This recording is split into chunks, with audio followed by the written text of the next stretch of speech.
नमस्कार, आप देख रहे हैं बड़ी बहस और आपके साथ मैं हूं शिप्रा झा। दुर्गा पूजा मां शक्ति की पूजा का व्रत, जिसमें कन्या पूजन कर हम मां भगवती से सुख और समृद्धि की कामना करते हैं और ठीक 20 दिन बाद लक्ष्मी पूजा का त्यौहार आता है, यानी दीपावली। मां लक्ष्मी से सुख, शांति और समृद्धि की कामना करते हैं। लेकिन क्या वाकई हमारा समाज बेटी को लेकर, महिला हितों को लेकर समृद्ध बन पाया है? क्या हम वो व्यवस्था लागू कर पाए हैं? जवाब नहीं है, क्योंकि आज हम इस बेहद संवेदनशील मुद्दे पर ही चर्चा करने जा रहे हैं। और हम ये क्यों कर रहे हैं तो सुनिए। दुमका में एक लड़की को जिंदा जला दिया गया। आरा में एक तरफा प्यार में लड़की के चेहरे पर तेजाब फेंक दिया जाता है, तो जमशेदपुर जैसे आधुनिक शहर में एक छात्रा सिर्फ इसलिए खुद को आग लगाकर मौत को गले लगा लेती है क्योंकि परीक्षा के दिन जांच के नाम पर उससे कपड़े उतारने को शिक्षक कहते हैं।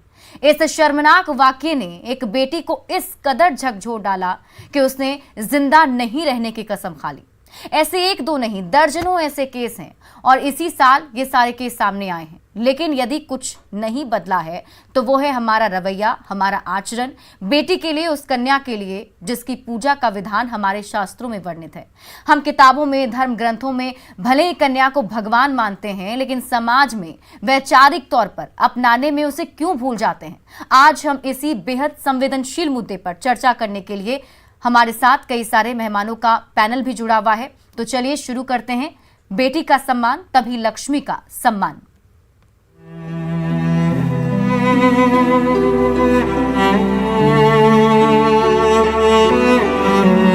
मेरे बहन को न्याय चाहिए, टीचर को गाड़ी से जाए।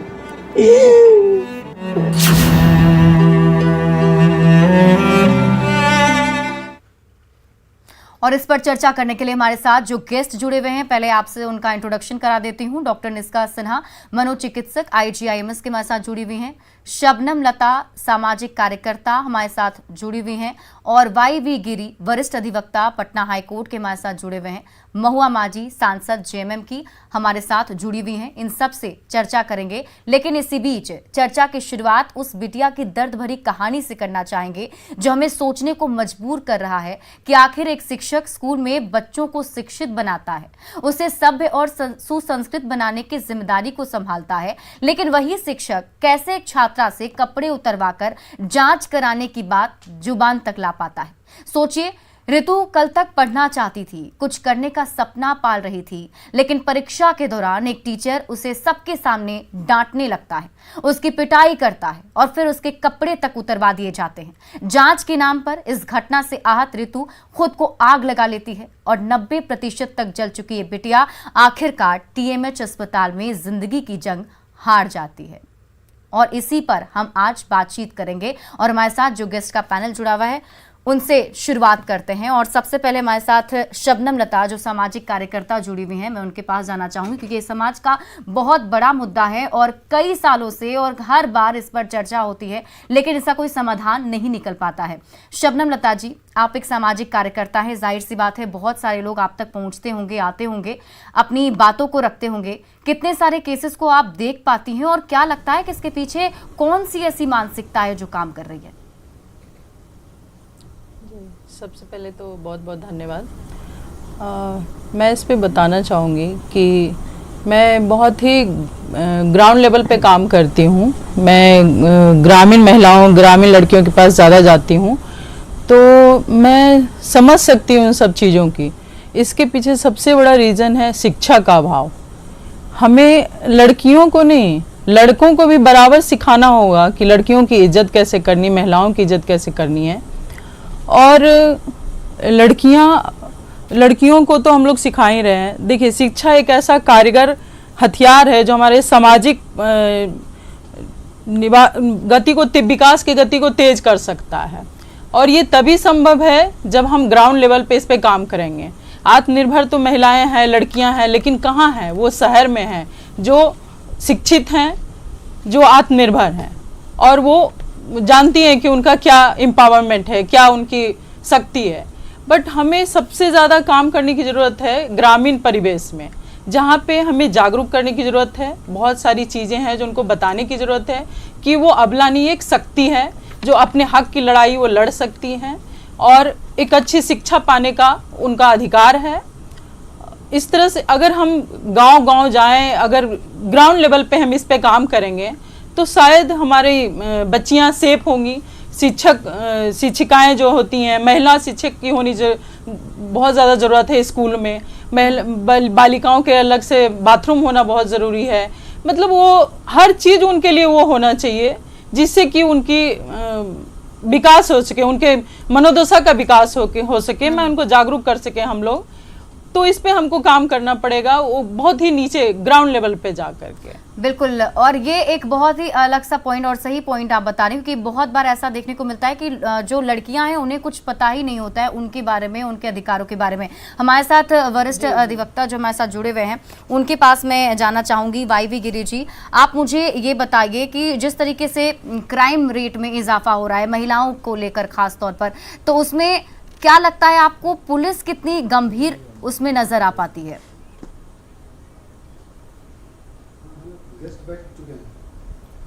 देखिए, दो तीन बात है इस पर गौर करने की बात है।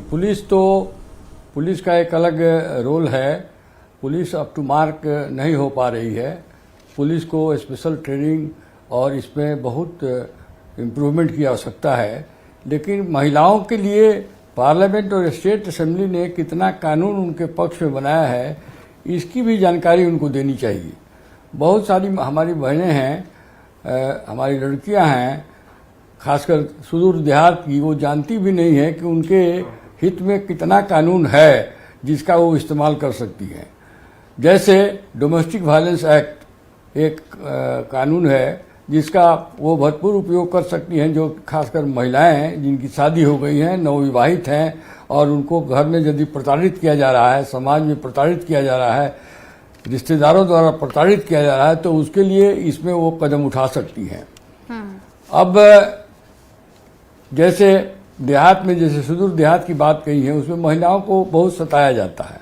शहर में भी है लेकिन देहातों में विशेष रूप से तिलक दहेज के लेके बिहार में तिलक दहेज पर सरकार भी बहुत जागरूक है। फिर भी ये ऐसी घटनाएं घटती हैं तो उसके लिए बहुत सारी कानूनी प्रक्रिया बनाई गई है। जैसे आईपीसी में 304B, कोई भी औरत यदि मर जाती है 7 साल के अंदर, सवाल तो वही बनता है ना वाईवी जी, मुझे ये बताइए गिरी जी, सवाल तो वही बनता है कि कानून बहुत सारे हैं और इतने सारे कानून बना दिए गए हैं लेकिन महिलाओं को उसका लाभ नहीं मिल पा रहा है और ना ही उन कानून के बनाने से उन महिलाओं पर वो अत्याचार रुक पा रहे हैं।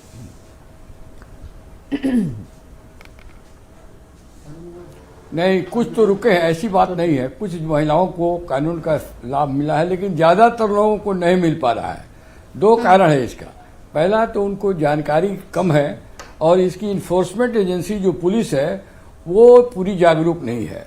पुलिस इन कानूनों को ठीक से लागू करे तो बहुत समस्या जो महिलाओं की है, ऐसे तो महिलाओं का एम्पावरमेंट पहले से जरूर ज़्यादा हुआ है लेकिन जितना चाहिए उतना नहीं हुआ है। अभी भी बहुत स्कोप है एम्पावरमेंट का। स्कोप बढ़ाने के लिए उनमें उनको अच्छा, लीडर ऐसा है बनाना क्या होगा, गिरी जी, ऐसा है क्या कि जो अपराधी पकड़ाए जाते हैं, लीगल अवेयरनेस लाना होगा। लीगल अवेयरनेस बहुत जरूरी है। जी, मेरा सवाल आपसे ये था कि क्या ऐसा भी है लीगल क्या अवेयरनेस कि जो उन्हें लाना होगा।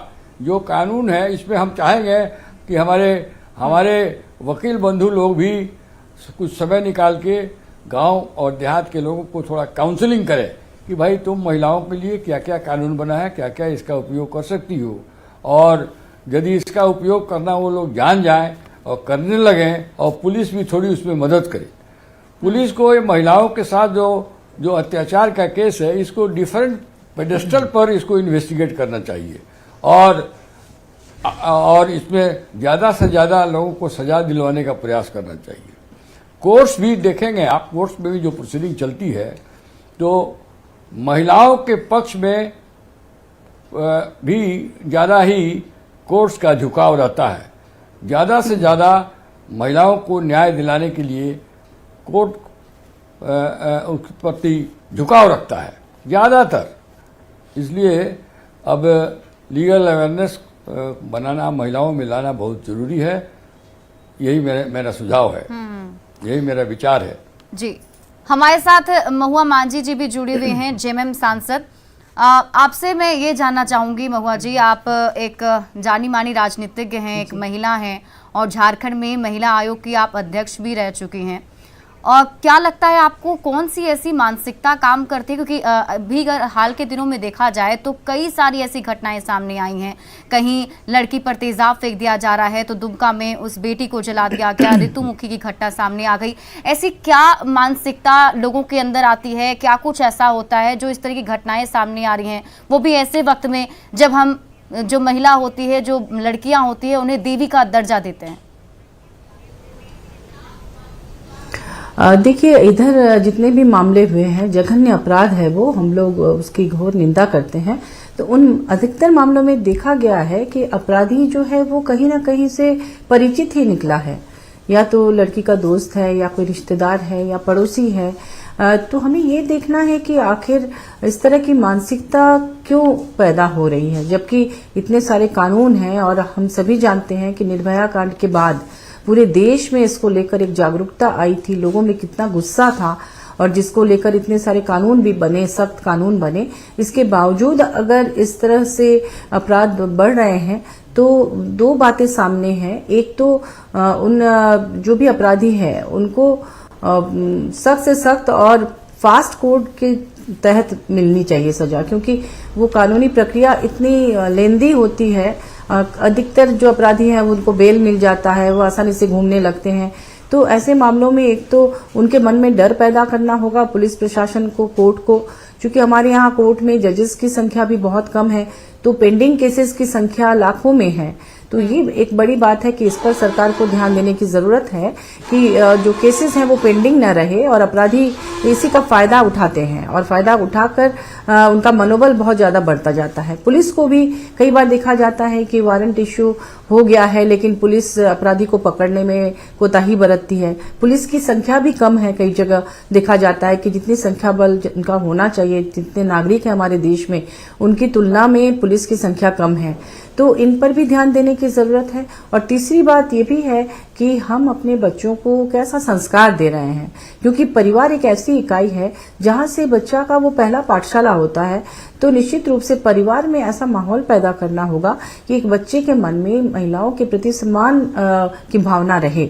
जब कोई बच्चा जन्म होते ही देखता है कि उसकी माँ पर अत्याचार कर रहे हैं उसके फादर, या फिर उस घर के बुजुर्ग वहां की महिलाओं के साथ बदसलूकी कर रहे हैं, उनका कोई वॉइस नहीं है, उनको द्वयम दर्जे का नागरिक माना जा रहा है घर में भी, और साथ साथ मुझे लगता है कि इन चीजों का बहुत ही गहरा प्रभाव बच्चों पर पड़ता है, और फिर वो बाहर निकल के समाज की लड़कियों के साथ भी उसी तरह से असम्मानजनक तरीके से पेश आते हैं।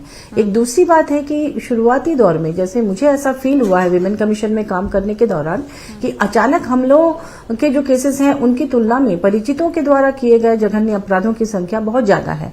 तो मुझे लगता है कि लड़कियों को भी ऐसे लोगों को इग्नोर नहीं करना चाहिए जो शुरू में वो लोग छोटी मोटी हरकतें करते हैं, ईव टीजिंग और इस तरह की घटनाओं की जानकारी तुरंत अपने परिवार के लोगों को, गार्जियन को, या फिर पुलिस प्रशासन को देनी चाहिए। निकटवर्ती थाने में भी इसको दर्ज करना चाहिए, क्योंकि धीरे धीरे हौसला बढ़ता है लोगों का। जब वो कोई विरोध नहीं करती या बच के निकल जाती है, या कभी कभी उसे थोड़ा बहुत प्रोत्साहित भी कर देती है, तो ऐसे में उनका मनोबल बढ़ता है, हिम्मत बढ़ती है। और अचानक जब वो उससे बहुत ज्यादा कुछ का मांग करने लगते हैं, तब जब लड़की वो नहीं कर पाती, तो गुस्से में आकर, आक्रोश में आकर बहुत ही इस तरह के जघन्य अपराध हो जाते हैं युवाओं से। देखा जाए तो इस तरह के अपराध में लिप्त जो लड़के रहे हैं वो भी बहुत मैच्योर नहीं रहते हैं, उनमें से ज्यादातर लड़के बहुत कम उम्र के रहते हैं। तो उनको भी ऐसी शिक्षा देनी होगी कि वो महिलाओं का सम्मान करे, और कानून की जानकारी उन्हें स्कूल लेवल पर ही देनी चाहिए कि भाई अगर आप ऐसी हरकत कर रहे हो तो इसका कितना फल जो है बाद में, जो पॉक्सो एक्ट वगैरह है, इसकी जानकारी कई बार नहीं रहती है लड़कों को भी, और वो अनजाने में ऐसी ऐसी गलती कर देते हैं कि पूरा जीवन उनका तबाह हो जाता है। इसलिए लड़कियों के साथ साथ लड़कों पर भी नजर रखनी चाहिए, और पारिवारिक स्तर पर और समाज के स्तर पर और स्कूल में भी उनको भी जानकारी देनी चाहिए कि महिलाओं के प्रति कोई भी अपराध जिससे उसका जीवन बर्बाद हो सकता है, उसके प्रति वो सचेत रहे। नहीं, बिल्कुल आप जो पॉइंट्स उठा रही हैं उनमें से एक पॉइंट जिसका आपने जिक्र किया, मैं उसका जवाब लेना चाहूंगी। वरिष्ठ अधिवक्ता गिरी जी हमारे साथ जुड़ हुए हैं। गिरी जी देखिए, ये सबसे बड़ा पॉइंट है कि जो अपराधी अपराध करके पकड़ाता है तो क्या उसके पीछे ये भी उसमें मानसिकता होती है कि बस अपराध कर कुछ भी कर लें, कुछ होगा नहीं, फिर वापस छूट जाएंगे। क्या इस मानसिकता की वजह से भी वो अपराधी जो है अपराध करने से खुद को रोकता नहीं है या डर नहीं होता उसके मन में? देखिए, फियर, सजा का फियर होना बहुत आवश्यक है। ये भी एक कारण है कि लोगों में वो समझते हैं कि हम अपराध करेंगे और मुझे कोई सजाएं नहीं होगी, कुछ दिन मुकदमे लड़के हम लोग निकल जाएंगे। ये फियर साइकोसिस बनाना ताकि वो डरें। कानून का पालन करने और नहीं पालन करने के बीच में एक ही है। हर आदमी को आप कानून पालन कराने के लिए दंडित नहीं कर सकते। 2-4 आदमी को ऐसा दंडित होना चाहिए जिसको देख के लड़के या मर्द या जो भी हों महिलाओं की तरफ कोई ऑफेंस नहीं करें। इसलिए जो डिटरेंट थ्योरी है, सजा का एक डिटरेंट, एक तो होता है रिफॉर्मिस्ट कि जो सजा किया है, दोष हुआ, उसके जीवन में ही उसको उसकी मानसिकता बदलेगी। दूसरा होता है लॉ का एक डिटरेंट थ्योरी कि 2 आदमी को यदि एक मोहल्ले के 2 आदमी एक थाने में उसकी पनिशमेंट हो जाता है कोर्ट से और सजा हो जाती है तो बाकी लोग सहम जाते हैं, डर जाते हैं और ऐसा कार्य करने से वो लोग डरेंगे, बचेंगे। तो लॉ का तो बहुत इम्प्लीकेशन है। ये भी बात ठीक है कि समय कुछ न्यायालय में ज़्यादा लग जा रहा है। ऐसे केसों को एक स्पेशल कोर्ट बना के, जैसे बहुत सारे ऑफेंस के लिए स्पेशल कोर्ट बनाया गया है, जब महिलाओं और लड़कियों, खासकर बच्चियों के साथ जो अत्याचार या जो ऑफेंस किया जा रहा है उसका स्पीडी ट्रायल करने का कोई व्यवस्था जरूर होना चाहिए। और लड़कियों को और उस उम्र के लड़कों को भी ये बात जानना चाहिए कि यदि ऐसा काम होगा तो इसकी सजा होगी, हम सजा से बच नहीं पाएंगे। और परिवार वालों को भी थोड़ी जागरूकता और थोड़ी निगाह रखनी पड़ेगी। हाँ नहीं, बिल्कुल सही बोल रहे हैं आप गिरी जी। और देखिए इसके पीछे समाज का भी बहुत बड़ा रोल होता है, परिवार का ही बहुत बड़ा रोल होता है। डॉक्टर निष्का हमारे साथ जुड़ी हुई है, मनोचिकित्सक हैं। डॉक्टर निष्का, आप बहुत ही अच्छे तरीके से मनोविज्ञान को समझती होंगी। आप जरा ये समझाइए हमें कि लगातार हम देख पा रहे हैं और हम कहते भी हैं कि परिवार में सब कुछ सही तरीके से संस्कार बच्चों को दिया जाना चाहिए, दिया भी जाता है क्योंकि हम लोग तो कहते हैं कि संस्कार परिवार से ही मिलता है, लेकिन फिर भी ऐसी घटनाएं होती हैं, वो लोग जो हैं फिर भी उसी घटना में शामिल होते हैं। क्या लगता है आपको इसके पीछे क्या काम कर रहा होता है? नहीं, एज अ साइकेट्रिस्ट, मनोचिकित्सक हूँ मैं, तो काफ़ी सारी मेरे पास फीमेल पेशेंट्स आती हैं। तो कई बार बीमारियों से जब हमसे बातें करते हैं तो हमें पता चलता है कि बेसिक जो रूट कॉज है वो उनका फैमिली एनवायरनमेंट या उनके साथ जो सलूक किया जा रहा है, जिसके कारण वो कई तरह की मानसिक प्रॉब्लम से गुजर रहे होते हैं। जैसे आप देखोगे बहुत सारे, इवन मैं कोट करना चाहूँगी काफ़ी फेमस लोग, जैसे नेपोलियन का था कि नेचर ने हमें ऐसे, नेपोलियन बोनापार्ट जो हम सब जानते हैं इनका नाम, उनका कहना था नेचर ने हमें ऐसा बनाया है कि हम रूलर हैं, males are rulers and one person is to be ruled, that is females. Shakespeare की बात करें तो उनका कोट था कि frailty thy name is women. इसका मतलब कि कमजोर, यानी कि नारी कमजोर है। इसी तरह का एरिस्टोटल, प्लेटो, मतलब आप कभी भी जाएंगे ग्रंथों में या किसी में तो उसमें ये दिखाया गया है कि men are powerful and female are meant to be like, उनको सहना है सब कुछ जो उनके साथ होगा। हमारी सोसाइटी भी पैट्रिकल रही है काफ़ी ज़माने से। जैसे आप जब भी बात करोगे, जब एक लड़की पैदा लेती है उसी समय से आप डिफरेंस देख लोगे कि अभी भी एज अ डॉक्टर हम डिस्क्रिमिनेट करते हैं, कोशिश करते हैं अल्ट्रासाउंड में जानने का कि लड़का है कि लड़की।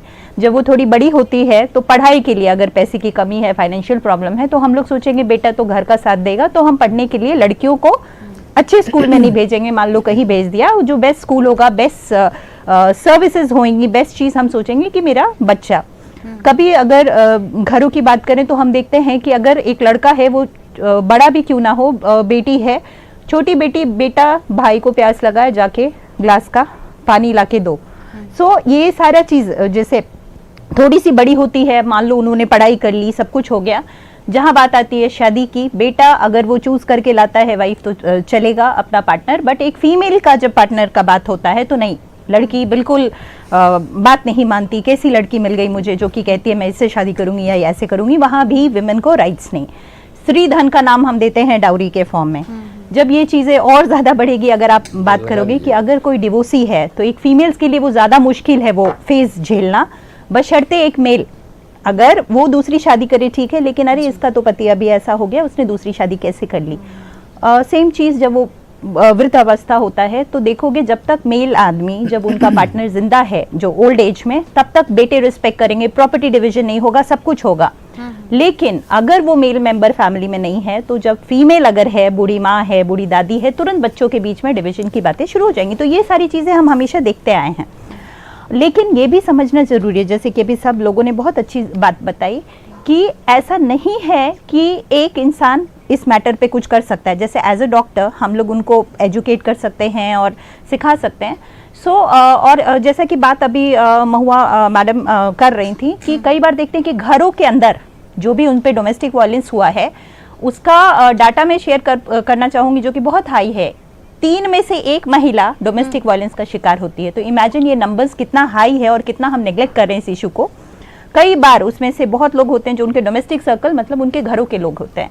मेरे पास काफी पेशेंट्स आती हैं, अगर जी। उनके घर में किसी मेंबर ने किया है, सबसे पहला वो अपनी माँ से या किसी और से, अपने जो सबसे क्लोज है उनसे शेयर करती हैं। सही बात को पॉइंट्स वही आप दबा उठा दिया रहे हैं जाता डॉक्टर है। निस्का। हमारे पास थोड़ी वक्त की कमी है, इसलिए मैं माफी के साथ आपको भी रोक रही हूँ क्योंकि वक्त थोड़ा कम है हमारे पास। बहुत बहुत शुक्रिया लेकिन आप सभी का हमारे साथ जुड़ने के लिए और इस बेहद ही संवेदनशील मुद्दे पर बातचीत करने के लिए, क्योंकि देखिए ये मुद्दा सचमुच बहुत ही संवेदनशील है और सोचना पड़ेगा परिवार को भी, लोगों को भी और हर किसी को कि किस तरीके से अगर आप महिला को अगर आप देवी दुर्गा का सम्मान देते हैं और आप कहते हैं कि वो देवी दुर्गा है तो वो सम्मान उनको मिलनी भी चाहिए। और फिलहाल इस बुलेटिन में अभी के लिए बस इतना ही। आप देखते रहिए न्यूज़ 18 बिहार झारखंड।